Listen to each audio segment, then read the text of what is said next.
দেশের পোশাক শিল্পে নিরাপদ কর্মপরিবেশ ও সোশ্যাল কমপ্লায়েন্স প্রতিপালনে অগ্রগতি হয়েছে। বিজিএমইএর প্রায় ৯০% কারখানায় কর্মপরিবেশ উন্নত হলেও সংগঠনের বাইরে থাকা ৪-৫০০ কারখানার কর্মপরিবেশ নিশ্চিত করা যায়নি। এতে দর কষাকষির সুযোগ কমে যাচ্ছে বলে মত অর্থনীতিবিদদের। পোশাক খাত নিয়ে ৩ পর্বের ধারাবাহিকের আজ দেখুন শেষ পর্ব। আকিজ নিয়ে এলো বিশ্বমানের বেবি ডায়াপার মাম্মাম। কটনে সফট ম্যাটেরিয়াল, বাবুকে দেবে rash free super comfort. Smart ও উন্নত দেশের কাতারে যেতে শিল্প কারখানায় শ্রমিকদের নিরাপত্তা খুবই গুরুত্বপূর্ণ। বর্তমানে বিজিএমইএ এর অধীনে রয়েছে প্রায় ২১০০ কারখানা। ৪ দশকেরও বেশি সময় ধরে এই খাতটি নারীদের জন্য কর্মসংস্থানের বিরাট সুযোগ সৃষ্টি করেছে, যা সমাজের ইতিবাচক পরিবর্তনে বিশেষ ভূমিকা রাখছে। কারখানার কর্মপরিবেশ উন্নত হয় সন্তুষ্ট শিল্প শ্রমিকরা। আমাদের কোনো ঝুঁকি নেই, নিরাপদভাবে কাজে আসতে পারি, আবার যেতেও পারি।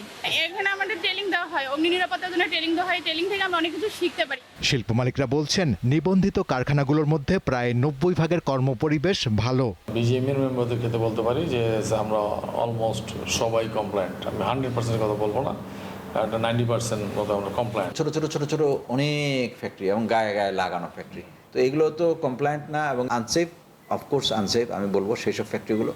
এবং কত পার্সেন্ট আসবে বা কয়টা ফ্যাক্টরি আছে সেটা বলাটা খুব কঠিন, তবে ৪-৫০০ তো হবেই। বিশ্লেষকেরা বলছেন, বিজিএমইএ ও বিকেএমইএ এর বাইরে থাকা ৪-৫০০ কারখানার কাজের পরিবেশ উন্নত করা প্রয়োজন। আস্তে আস্তে সবাইকেই এই কমপ্লায়েন্সের মধ্যে আসতে হবে, সেটার কোনো অজুহাত নাই।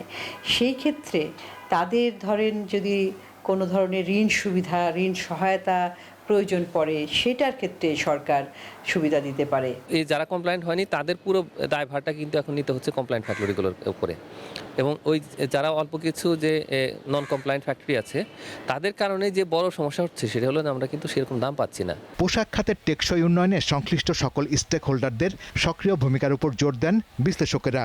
শিল্প মালিকরা বলছেন, বিজিএমইএ-ভুক্ত প্রায় ২১০০ কারখানায় কর্মপরিবেশ নিশ্চিত হলেও এর বাইরে থাকা ৪-৫০০ কারখানায় এখনও কর্মপরিবেশ নিশ্চিত হয়নি।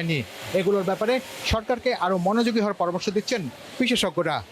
শাহরিয়ার ইমন, দীপ্ত সংবাদ, ঢাকা।